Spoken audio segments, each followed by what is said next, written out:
ছোটবেলা থেকে মেয়েরা মায়ের থেকেও যেন বাবার আদরে, বাবার ভালোবাসায় দেখতে দেখতে খুব তাড়াতাড়ি বড় হয়ে যায়।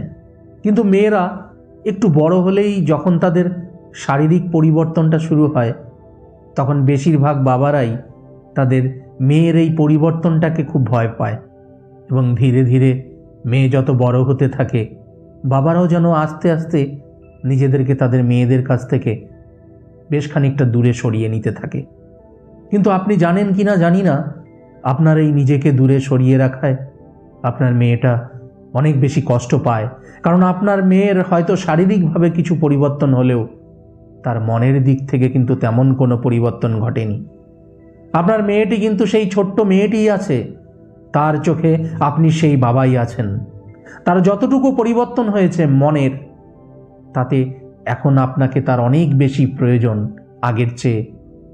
তাই তার শারীরিক পরিবর্তনটাকে ভয় না পেয়ে তার সাথে আরও বেশি বেশি করে সময় কাটান। কোনো একটা বিষয় নিয়ে হয়তো আপনার মেয়েটি কষ্ট পাচ্ছে, সময় বের করে অস্বস্তিটা কাটিয়ে তার সাথে একবার তার কষ্ট পাওয়ার বিষয়টি নিয়ে আলোচনা করুন না। দেখবেন আপনার মেয়ে এতে চরম প্রশান্তি পাবে। ধীরে ধীরে আপনার মেয়ের পরামর্শদাতা হয়ে উঠুন।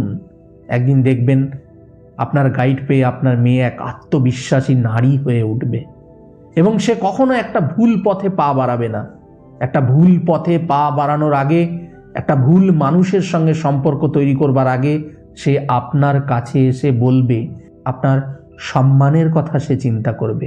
আপনি তার সুচিন্তক হিসাবে আপনার মেয়েকে আরও বেশি আত্মবিশ্বাসী করে তুলতে পারবেন। আপনার ওপর তার ভরসা করবার স্থানের ব্যাপ্তি ঘটবে। তাই মেয়ে বড় হতে থাকলে তার থেকে দূরে সরে নয়, তার সাথে আরও বেশি বন্ধুত্ব করে তুলুন। এমন বন্ধু যেন সে আপনার কাছে তার কোনো কিছুই গোপন না রাখে। তাই মেয়ের বাবাদের কাছে আমার অনুরোধ, কষ্ট করে হলেও এই সময় নিজের কাজের মধ্যে থেকে সময় বের করে মেয়ের সাথে অনেক বেশি বেশি সময় কাটান। একটা দৃঢ় বন্ধুত্ব তৈরি করুন। আপনার অনেক বেশি ভালোবাসা এবং এই সুমধুর বন্ধুত্ব তার পুরো জীবনটাই হয়তো বদলে দিতে পারে। একইভাবে আপনার তৈরি করা দূরত্ব তাকে পুরোপুরি হতাশায় নিমজ্জিত করে দিতে পারে। তাই এখন থেকে একটা অনেক বড় দায়িত্ব কিন্তু আপনার, যে কষ্ট করে হলেও সময় বের করে মেয়ের সাথে বেশি বেশি সময় কাটান।